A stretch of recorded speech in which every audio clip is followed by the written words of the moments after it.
Well, welcome everyone, golfers, to episode 8 of season 3. And this is titled A Golfing Family. And I'm very, very honored and happy to have a special guest today, Rob Addington, the former executive director of the Texas Golf Association, and his father, Mr. Don Addington, one of the all-time great amateur golfers in Texas.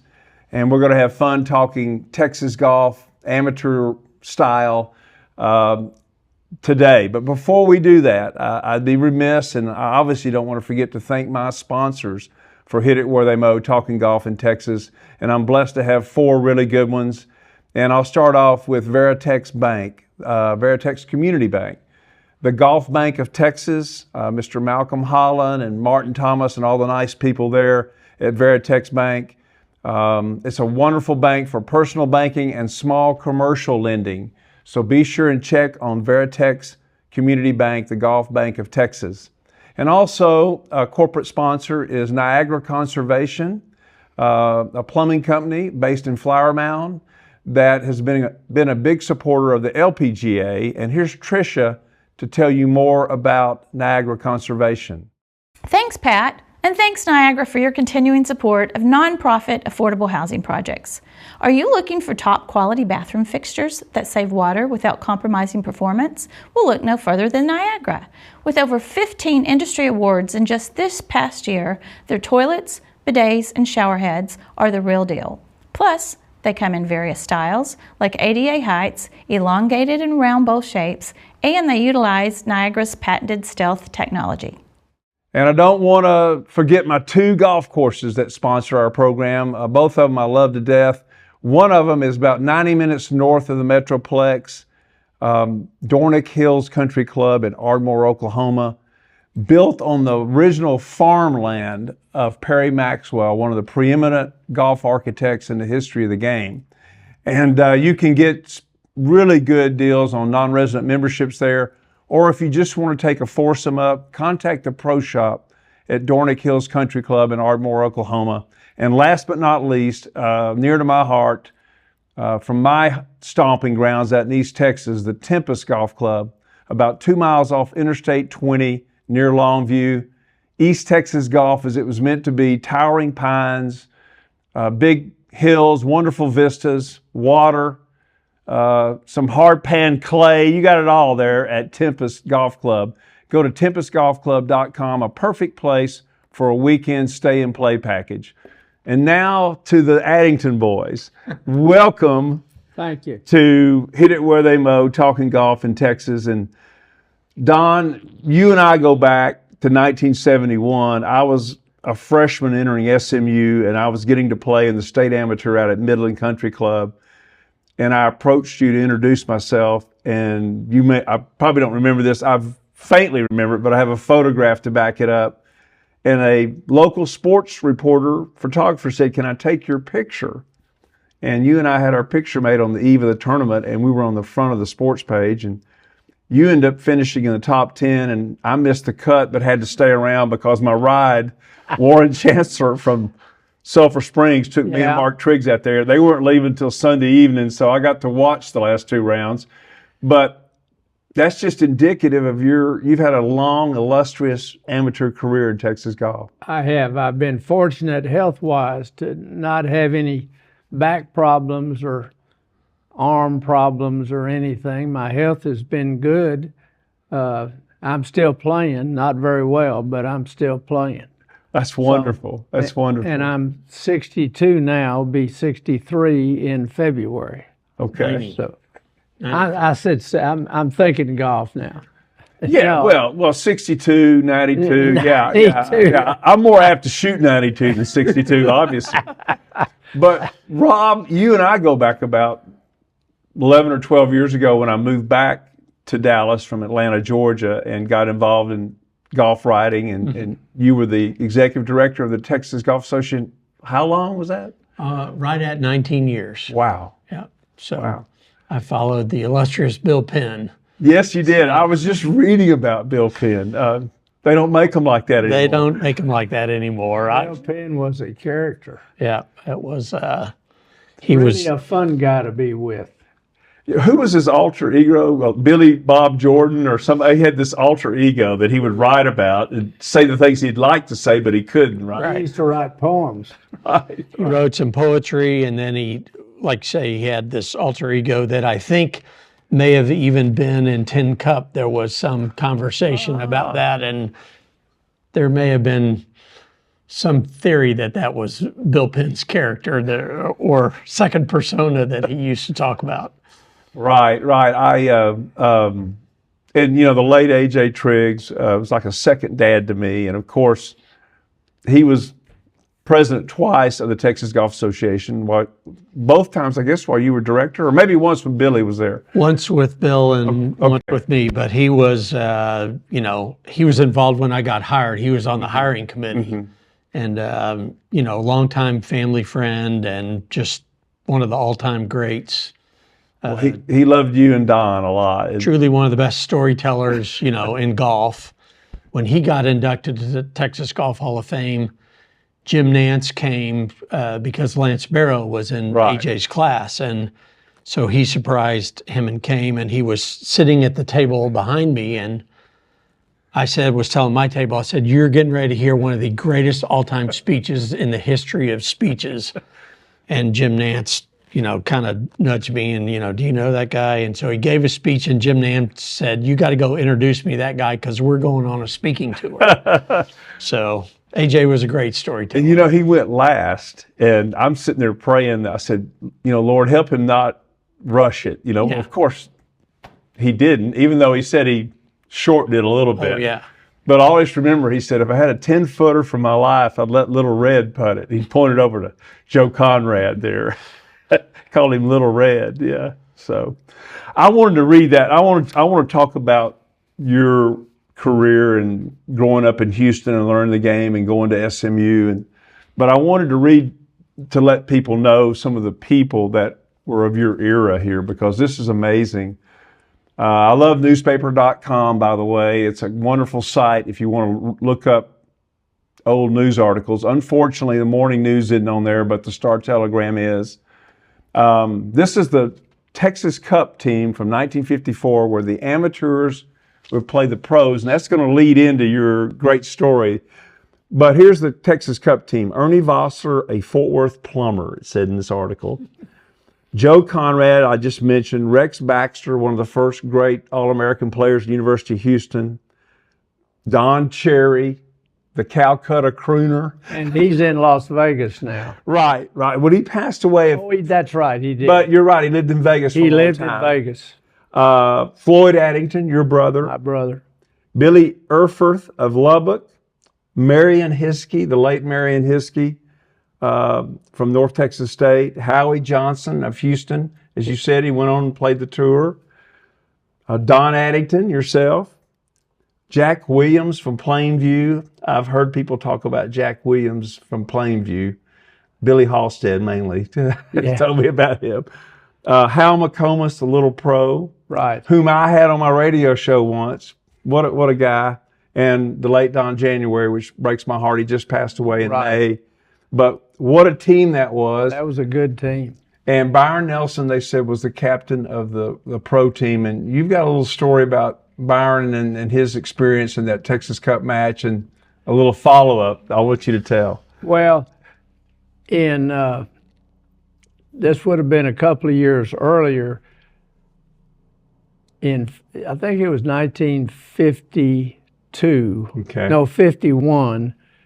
We played at Dallas Country Club. I was on the team. January was on the team. And January played Byron Nelson. And January set a course record.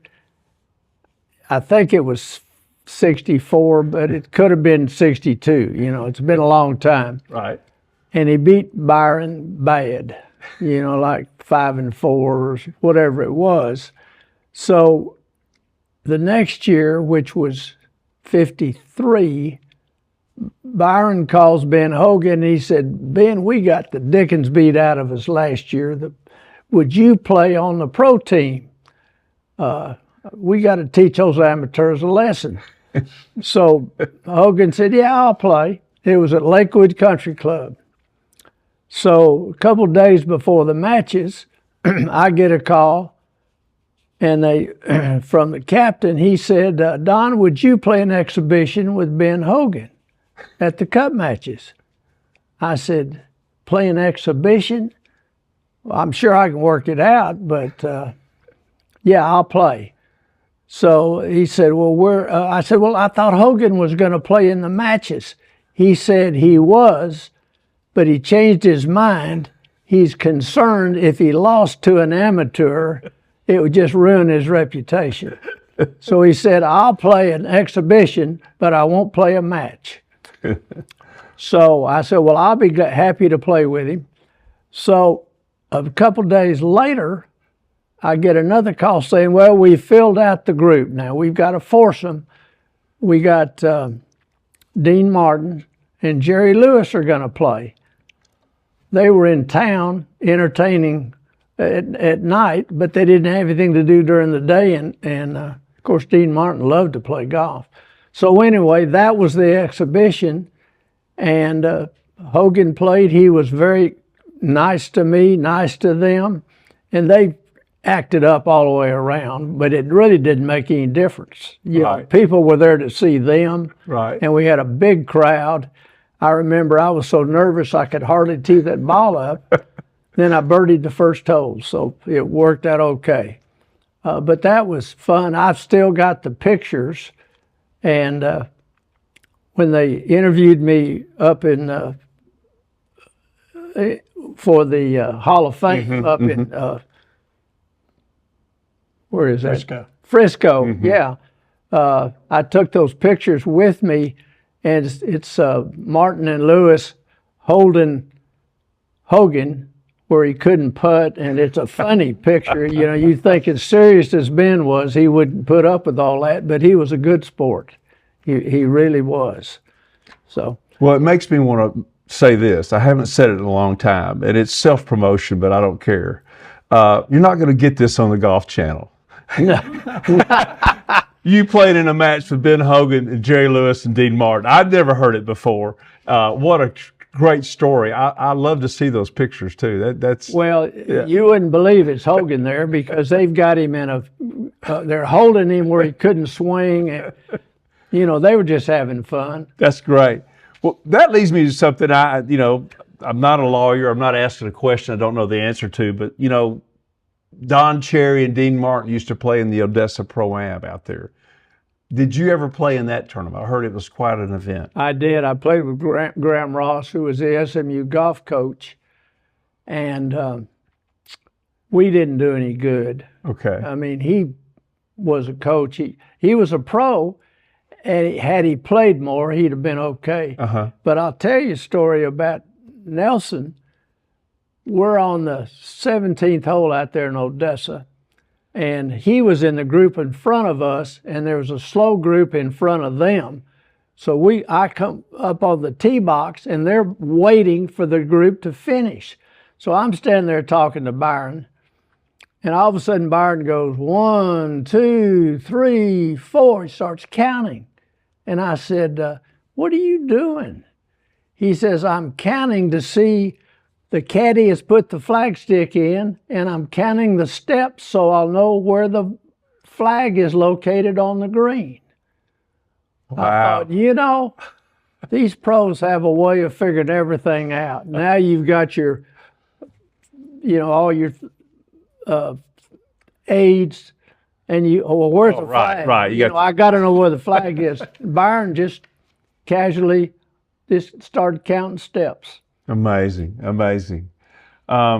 Yeah, we were talking about the Texas Cup matches, and we lost Reeves McBee earlier in October. And Reeves made a hole-in-one against Byron Nelson in a Texas Cup match at Pecan Valley. Really? They got roasted.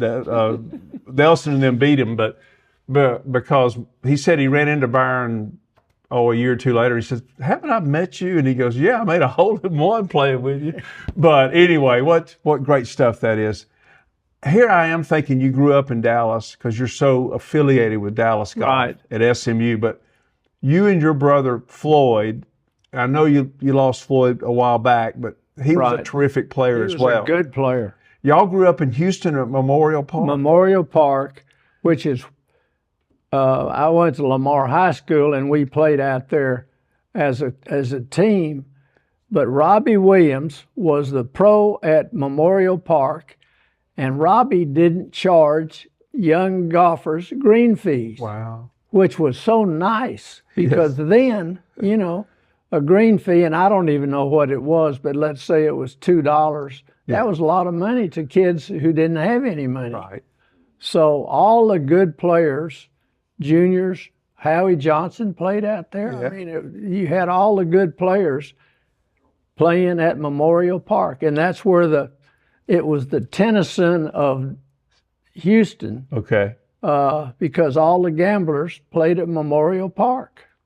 You said Tommy Bolt did a little hustling out Tommy Bolt, not many people know Tommy Bolt's background, but his dad taught him to be a carpenter. So if he wasn't hustling golf, he was working as a carpenter. And he showed up. Now, the years, I went to SMU in 49, so it had to be earlier than that. Mm-hmm. And he showed up one day, and he came in there and he said, I'm Tommy Bolt, and he had another pro with him. He said, we want to play for some money. Get your 2 best players. And he said, they can be pros, doesn't make any difference, and we want to play for some money. That's how he introduced himself at Memorial Park. Well, ended up, he liked the course, he liked the gambling down there, and he was just a golf hustler. Well, he really wasn't a hustler. He just said, I'm Tommy Bolt and I can beat you. Yeah. So he would bet you $10. You can put the ball in the bunker, step on it, put it anywhere you want to, and I'll bet you $10 I can get it up and down in 2. Well, people quit betting him because he always got it up and down in 2. So anyway, then DeMeritt comes in town. He and Robbie Williams are good friends. And Robbie says, Jackie, I think there's a guy hustling golf here who I think could make it on the tour. And DeMeritt says, well, I'll take Jackie Burke and we'll go play him and we'll give you an idea. Bolt beat both of them. Wow. So the gamblers and his friends put some money together, gave Tommy $1,500 and said, good luck, Tommy. Hope you make it. He never came back. Wow. And Great story. Went on to win, as you know, a U.S. Open and a bunch of other things. Yeah, he won the U.S. Open in 1958 at Southern Hills. Southern Hills, right. Which I got to see at the 22 PGA, thanks to Don January and his son Tim. And I was blown away by that place, about how majestic it is with that clubhouse up on top of the hill. Wow. Wonderful golf course. What a place. What a place. I just have to talk about your brother a little bit. Okay. Floyd. I'm about 10 years old. I'm out watching the Briarwood Invitational in Tyler. And I didn't know it at the time, but Briarwood was a poor man's Pine Valley. Because once you got off the fairway, it was nothing but loose sand. And the third hole was a downhill par 5. And I don't know why I remember this shot like it's yesterday. I think Floyd was leading the tournament, which is why I was out watching him. He hit it into the right rough, and his ball is sitting in loose sand. Now, it's sitting up okay, but it's loose sand. Mm-hmm. And he took a 3-wood out. I'll never forget it. And hit this cut 3-wood. He hit it, he flushed it, and it went out, and it I'm sorry I'm doing the hand thing, but you just don't forget something like that. And I don't know if you can coach that. It's something I love to say. You either got that or you don't, But anyway, he was a terrific player. Wasn't Great player. Great player. We lost him early. But was he older or younger than you? He's 2 years younger. Okay. He died in 2004. Okay. So. Right. Well, let's talk about that national championship SMU won. I've got my SMU shirt on. I know you played there, and sorry, Rob, but we got you double teamed. SMU golf team was only going to be around my freshman year when I went to school, and then they were going to discontinue the men's golf program. What? I don't remember that. Yeah, in 1979. Wow. 1980. Wow. So I obviously grew up going to SMU basketball Sure. games, and I would sit on Earl Stewart's credenza when I was a kid. And one day he would be in front of the desk and said, "We'd love to have you come to SMU, but I need to let you know that the men's golf program is only going to be around for 1 year." Wow. So- Wow. Yeah, I did not realize that. But in 1954, SMU won a national championship. They in golf. did. And then I'm on newspaper.com, and it was a 36-hole competition. And then they went to match play. So I guess the individual part was actually a bigger deal maybe than the team. I don't Oh, know. yeah, it was. Nobody paid any attention. Well, I mean, they paid attention to it, but it wasn't the status that it has now. Got you. Now it's more the team, and the individual isn't quite as big. But it was a 64-hole, 64 group qualifying. Mm-hmm. And then the team that had the 4 guys that qualified had the lowest score. That's who won it. Mm-hmm. So that's how SMU won it. And beat North Texas And by beat one North stroke. Texas by 1. That was Yeah. that's the well, prior to that, in 51 and 2, I was the only one they sent to the NCAA, and I qualified into the top 64. So I was around, and North Texas won a couple of times, but I didn't have a team with me. I was the only one up there. You're just going to qualify and play in the individual. Playing the individual, right? Yeah. Playing the individual. The names that I found looking that up were like Eddie Marins was at LSU, and then they had him at Memphis State. I'm not sure where he really went, but they had him at the little. Is he not called the Little Pro? That's Little Pro. Yeah. Well, Hal McComas is too, but I guess Eddie's are more on national stage. But and then Grant Spaeth and all these people that later went on to be big deals with the USGA. That he was at Stanford and I forget some of the other people off the top of my head. But Eddie Marins ended up in California. he did, and I saw Eddie Marins about 5 years ago at the Colonial because they have that college dinner there where they pick the best player in the college. Ben Hogan Award. Yeah. The Ben Hogan Award. Yeah. So anyway, and now progressing from there, you played a lot of amateur golf for a lot of years. What kind of business were you in that allowed you to play amateur golf? Well, I was in the corrugated box business, Okay. and that's a tough business, really a tough business. But I was able to play on the weekend or take a day off and play somewhere. So I was a member at Brookhaven Country Club for a while, and then my dad, who was a member at Dallas Athletic Club, retired, and I took his membership. So I was a country club member, which I could go play in some of these invitationals around, which I enjoyed doing. Now, the Dallas Athletic Club has an interesting history.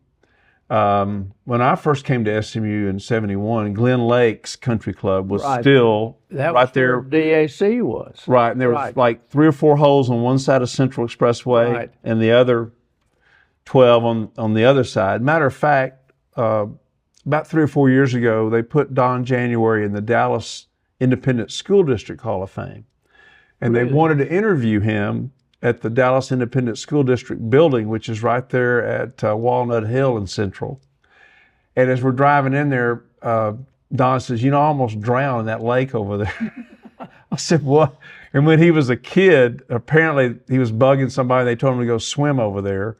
And one of his brothers was holding him down or whatever. But there was a lake there. I remember there was a par 3 that you played over that lake. That's right. Yeah. And but then the athletic club moved out to more or less Mesquite. I don't know if it's technically Mesquite, but it's in that They area. moved east. So when you were there, were you still playing at? We were playing at Glen Lakes. Okay. Yeah. And Trevino caddied out there, right? I don't know whether he did or not. He said he did, but Right. I never did see him. Never did. No. Of course, that was before he was Lee Trevino. That's right. Right.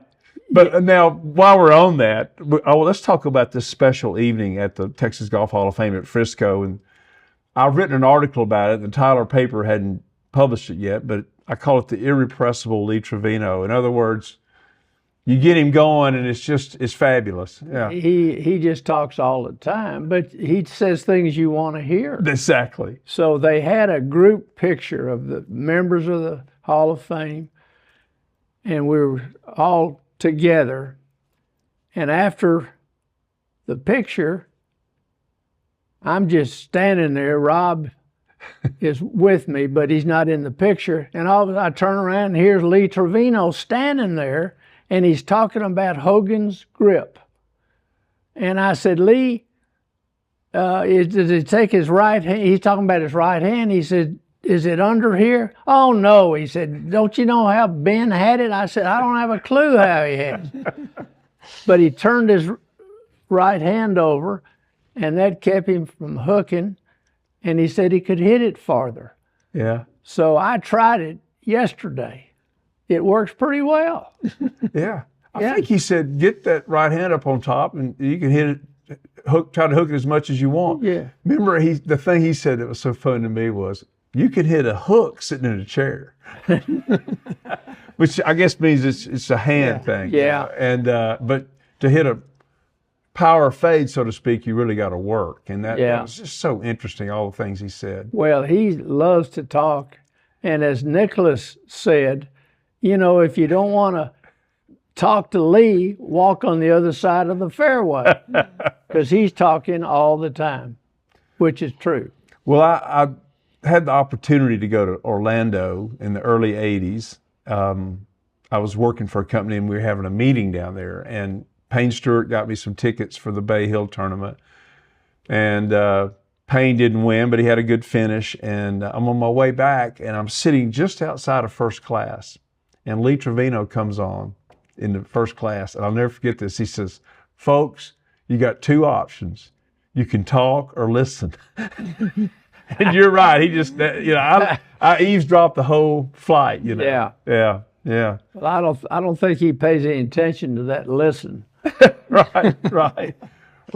Well, let me check my notes here. We have some notes. And what about the old beer and barbecue circuit? I started looking those up. It looked like what they had is two tours, one out west and one east. There was one in East Texas and one in West Texas. Billy Maxwell was the king of the West Texas. Billy Maxwell. He beat anybody out there. Yeah. And then East Texas, I played in East Texas. The thing that made it was the Calcutta pool, Yeah. which we don't have anymore. Right. But then you would have a Calcutta pool, and if you did well, the owners would usually cut you in on a little of whatever they got, and enables you not to have a job in the summer, but you could play golf. I can remember my college roommate was so proud. He worked in the oil fields, and he came back and he was telling me, he said, Don, I made over $1,200 this summer. And I said, really, Jimmy? Well, that's pretty good. That's not quite as much as I made, but that's a good summer. Did you ever play in the one at Center? No. Yeah, that Center- caught on a little after. Yeah, I was through by then. I was Yeah. in the Air Force and gone. Did you play at the one at Willowbrook in Tyler? No, Okay. I didn't. They had a 100th anniversary book that I worked on. Did they? Yeah. And one of the matches I wanted to talk about these two guys because you don't hear much about them.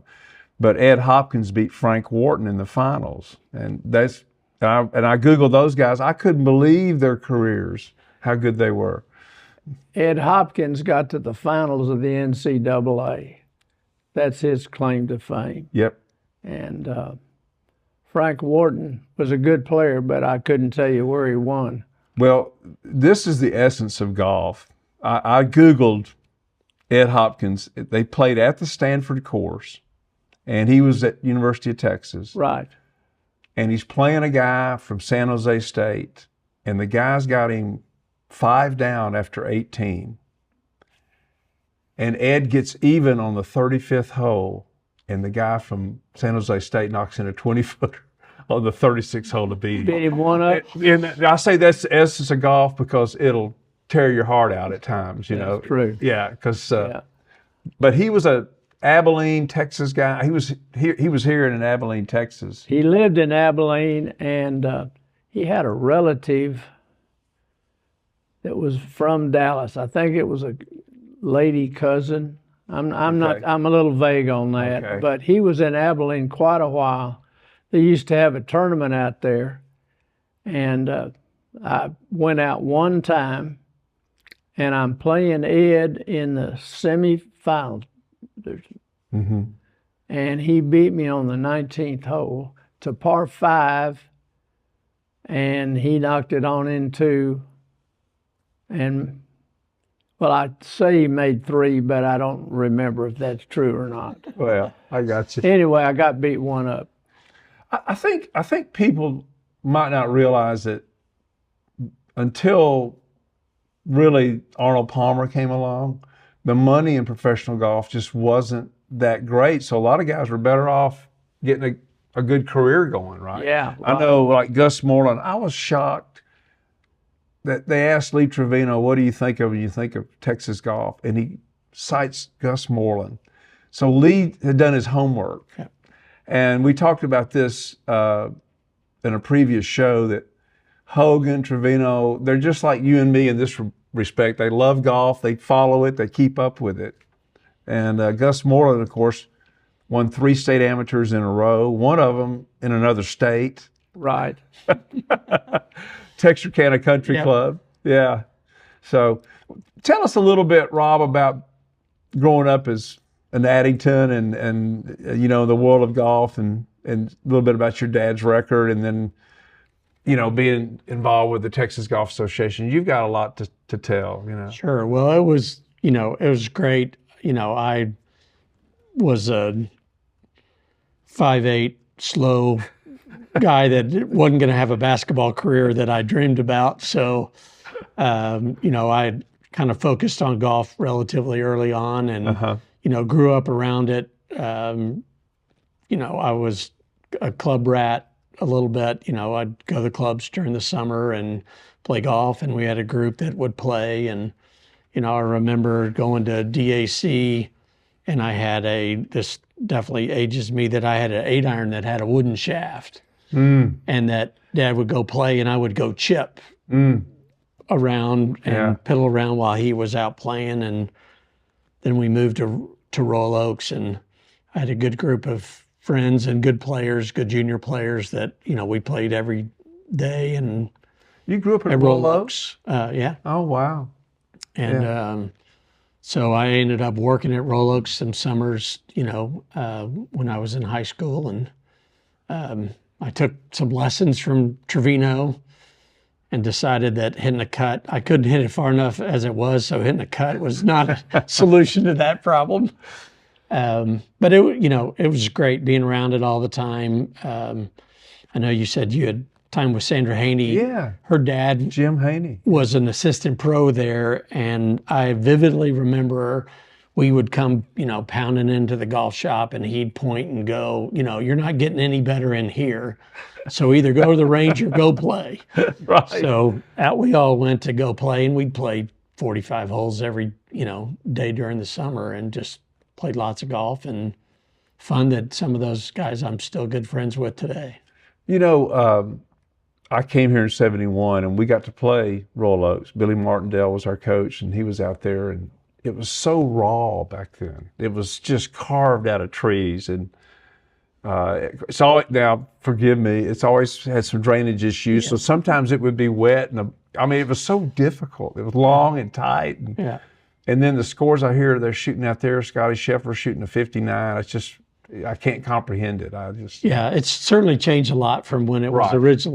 originally built, and I used to make extra money. We would play, it would, rain, and they'd close the golf course, and when I worked out there, we'd go out on the first tee, and Randy Smith was an assistant pro at that really? point. Yeah. Buddy Cook was the head pro, and Randy was an assistant.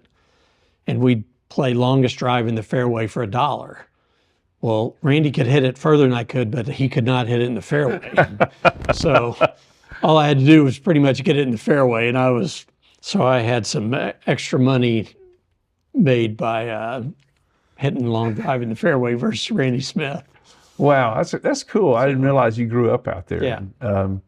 I love the little thing they have honoring Don and Dark Cloud and gosh, who else is on there?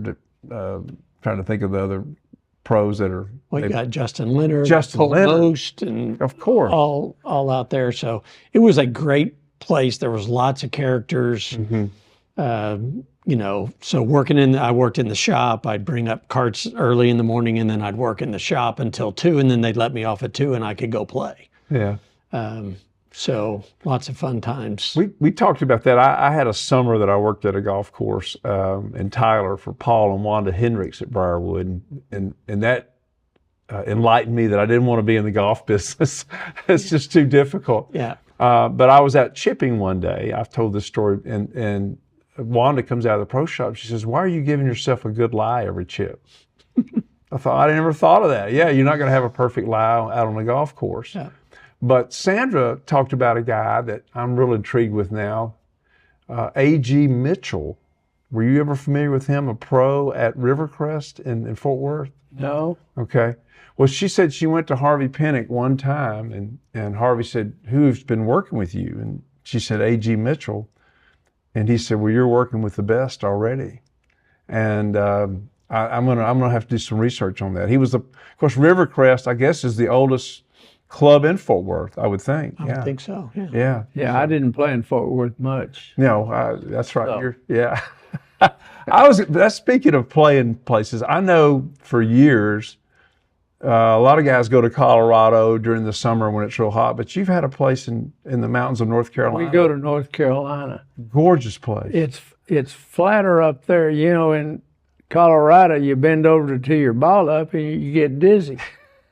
Up there, it's only a little over 3,000 feet, so there's no altitude problems at all, and the weather is about the same. It may be a little colder at night in Colorado, but up there the days are, middle 70s. This year they had a heat wave and it got into the 80s, but that's still not bad. Well, I lived 20 years in Atlanta, and I was just amazed my first time I went up to, I'm trying to think of the name of the closest place you can go there, the Highlands. The Highlands is, yeah.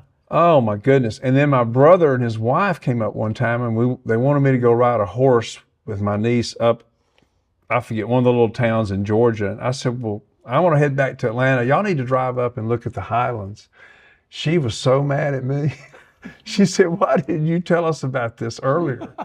And they went by 2 or 3 waterfalls, and it's just, it's just, It's wonderful. Some great golf courses up there. And people go to Colorado. They don't know anything about North Carolina, but Yeah. there are a bunch of people up there now from Houston and from Dallas. They've discovered it and they like it. Yeah. Well, the company I worked for was out of Greensboro, so we'd have a fall meeting every year in Blowing Rock. Same thing, just really pretty up there. Oh yeah, We always played the Boone Municipal Course, which is a good course. I enjoy playing it. But speaking of courses, just what are some of the courses you played in competition that are like some of the best in the country? I bet you've played some of the best ones. Well, I'd have to think about it. Of course, let's see, when I'm in college, that's a long time ago. Okay. Well, The state amateur was at Austin Country Club, and they've got a new course down there now. I mean, Right. Country Club, and it's a good golf Pete Dye course. course. Yeah, it's a good Pete Dye course, and they're hard to find. Right. Well, the one I have to say this, the one in St. Augustine or I'm drawing a blank. Vedra. Yeah, Ponte Vedra. Yeah, It's not an easy course, especially for an amateur, but I love that golf. Yeah, that's a I've played good it course. twice. Yeah, you got to go play the Island Green if you can. Yeah. yeah, I've played it also. Yeah. I was thinking that maybe you had played some of the ones like Marion or Baltusrol or Pine Valley, some of those. Yeah, not in competition. I Okay. take that back. I did play Marion in competition, and that's the hardest 6,500-yard course I've ever played. Right. Now, they've redone it, so I don't know what it is now. Right. But then it was hard. And I didn't hit it very far, so it was okay that it was short, but you had to hit it straight and keep it out of the sand. Right. What would you say, Rob, you were saying earlier he's won 6 Texas Golf Association senior championships. I had John Grace on the show, and I said the Am Slam. You won the Am Slam. Yes, he did. And he won the regular, the mid, the senior, and the super senior. But what would you say is the accomplishment, the golfing win you've had that's most significant to you, if there is such a thing? Well, those, the first one I entered, I would just turn 55, and I had 78 the first round. And that really upset me. I ended up winning it, but anyway, you're talking about A.J. Triggs. The first senior that I won was in Tyler, and we're getting ready to tee off, and A.J. comes by, he says, "Don, you coming to the dinner?" And I said, "What dinner?" I said, "I'm going home." He says, "You can't go home." He says, "You got to come to the dinner." I said, "AJ, what is this?" He said, "We always have a dinner on Friday night after the tournament." So he loaned me a jacket. He and I were about the same size. I wore his jacket, buttoned my golf shirt at the top so nobody would notice, and I went to the dinner. And then he presented me with the trophy.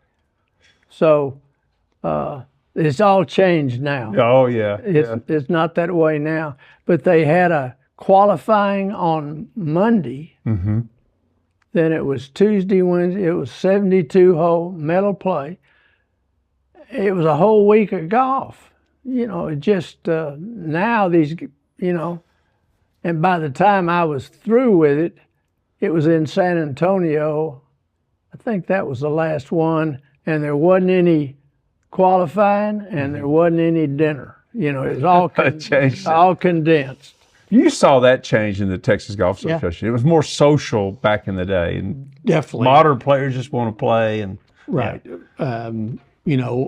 One of the great things that Bill Penn did for me was that there was a senior match play event that really was the senior championship. But it had gotten social, and they had parties every night, and there's lots of other activities, and the good players didn't always participate. But there was a senior stroke play championship that kind of was becoming the senior championship. And Bill, his last year, that match play event had kind of run its course, and so he shut that down. And I started with the stroke play event.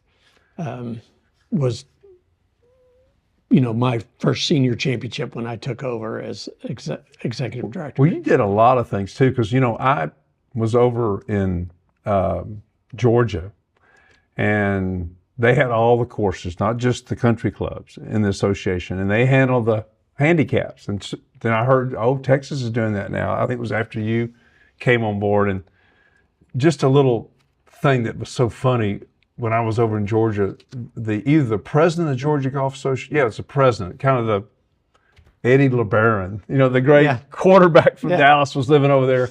And I played in a tournament one time with his son, and he was just a nice guy. And, I remember, I guess him and Meredith were the first two quarterbacks for the Cowboys. So that left an impression on me. Yeah.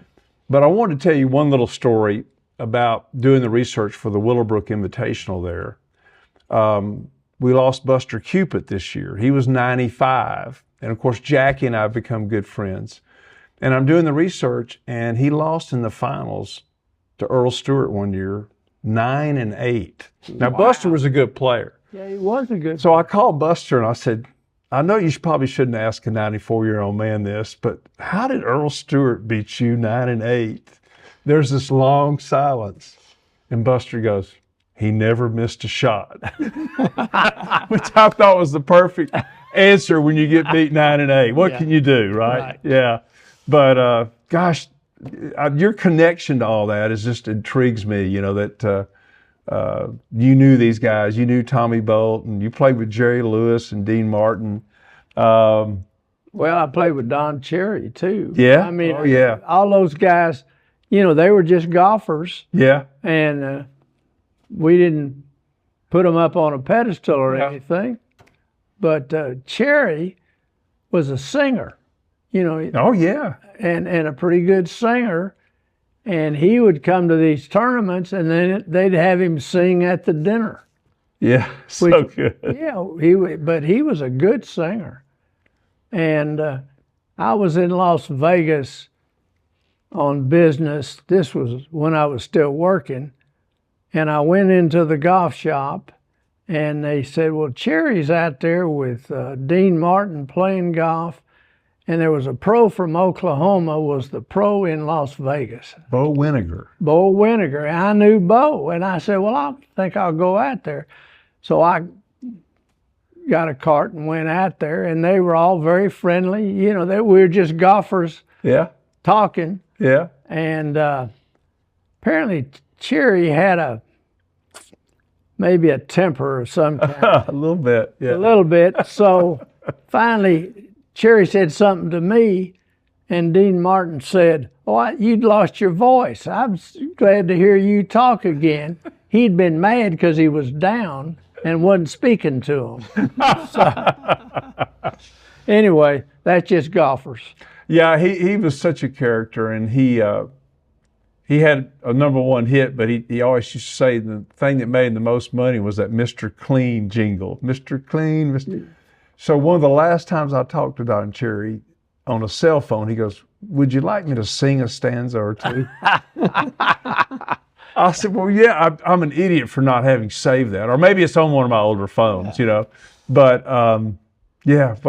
what amazing, amazing stuff. Right. And, of course, the guy wrote the book about the 1960 U.S. Open that Palmer won at Cherry Hills. And Tommy Bolt, they got a picture of him throwing his driver into the water. And Don Cherry had a chance to win that tournament. He was in the mix, but he kind of faltered at the end. I think he finished in the top 10 or whatever. So, well, one thing I like to do on this show, Don and Rob, is any tips you have for how have you managed to play well and play well for such a long time? Any tips you might have for our audience about things they could do to maybe help them play better golf? Well, when I was, I did this my whole life. I always hit practice balls. Mm-hmm. And I think that's part of it, is just hitting balls, getting your swing, grooved a little bit. Mm-hmm. And then the other thing, I was very fortunate to get a putting lesson from a guy named Tommy Burke, who is a cousin of Jackie Burke. Now, I was telling Rob, the Burkes know how to putt. They've always known how to putt. And there are certain little keys that he gave me about putting, and I'm still a good putter. I can't play a lick, but I can still putt. And it's all because I had these fundamentals. And the one key was not letting your left wrist break. And if you look at all these pros now, they go through that ball and at impact, their wrist is this way, it's not this way. Mm-hmm. And if your left wrist breaks at all, you're going to miss the putt. If it breaks back, if it goes back, yeah, Past impact. You gotta pull You got to it. go through Yeah. impact Yeah. with it straight. yeah, And when I watch some of these guys putting now and they're doing this, they got no chance. yeah.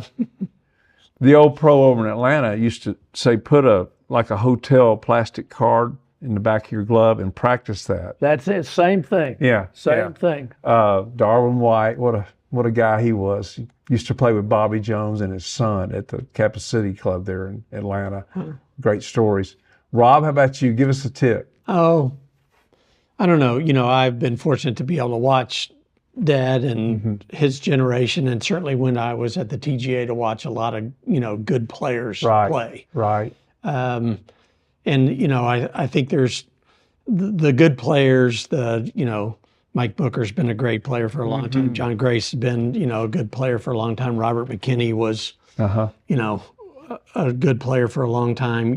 They just watching the way that they managed their game. Right. And, sometimes they didn't, everybody else in today's game, everybody's, hitting driver off every tee and seeing how far they can hit it. And they're a little bit more strategic in their way of getting around the golf course. And, I think I learned a lot just watching them, kind of work their way around the golf course and think through, where to hit it and talking to them after their rounds and all that a little bit. Oh, I just aimed it in the middle of the green and 4 is a good number on that hole. And it's certainly different in today's, game with the younger players, but the older players seem to do a really good job of managing their game and hitting it the right place. And also you could see a lot of people do it a lot of different ways. Some you would say, yeah, you should mimic that swing, and others you would say you should turn away during that swing. But, if you figured out how to get it in the hole, those are the guys that had the success. Right. Now, just to follow up, Don, a little bit, when you say hit practice balls, are you saying just hit balls during the week or whatever? Yeah, during the week. Okay. Yeah. Not you obviously want to warm up before you play, right? Hit Yeah. a few to warm up. Yeah. But, I might hit, all 9 irons. Yeah. But just hit balls. Okay. Very good. Very good. I think we've covered everything. Did I forget to ask something I should have, Rob? Yeah. I don't think so. Yeah. It's great. Well, I'm just so appreciative to get you guys down here, and I'm so appreciative of my sponsors, again, Veritex Bank, Niagara Conservation, The Tempest, and Dornick Hills Country Club. Have you played Dornick Hills up in Ardmore? Have not. Never did. Okay. Have you, Rob? It's good. I have. Yeah, it's Southern Hills Light. It's Yeah. it's very, it's Perry Maxwell. It's just not as big and long, but it's so much fun. Yeah, yeah. And try and remember the famous architect that just redid it pro bono. I should remember. It's not Gil Hance, but it's of that ilk. Forgive me for forgetting that. They're one of my sponsors, but it's in wonderful condition. Thank you again for being on. Love the fact that you've got such a great career, and you got to visit with Lee Trevino, and well, there were just so many people out there the other night. That was a fabulous evening. It really was. If you're into golf. Very well It done. is. And well, we'll end it with this. What about that Frisco thing, that campus out there? Is that something? That is impressive. Yes, about a mile long from That's the the first hotel. time I'd been up there. Yeah. I was impressed. I've been there 3 times now. I got to play the little 10-hole course. Yeah. Didn't par a hole. Hit several greens, but 3 putted. But that's another story. But it was just a great evening. It's a great evening. The Texas Golf Hall of Fame has done an amazing job of since it kind of got reconstituted. It's fun to see. I was part of that group when we kind of exactly redid it, and it's amazing to see what's been done. And Reed Myers has got had a vision from the beginning of what it might be, and I think it's really neat that there's the facility in Frisco. I think it's fantastic. It is, and yeah, I would just recommend everyone inquire about going out. They've got something for everybody out in Frisco. Well, I'll let you guys go. Thank you for being on. Well, thank you for inviting us. Well, you it's bet. been a nice event, and I hope your sponsors enjoy it. Well, I hope they do too. And that hit it where they mow supposedly comes from Harvey Pennick. You'll enjoy golf a lot more if you'll hit it where they mow. Pretty good advice. That's great advice. Right, and that'll do it for episode 8 with Rob and Don Addington of Dallas. Just family, a golfing family. I think a lot of us come from golfing families. We learn it from our dads, and so stay tuned or tune in next week for our 9th episode, and we'll have a 10th episode of season 3. And I encourage you as the listener to hit it where they mow. We'll see you next time.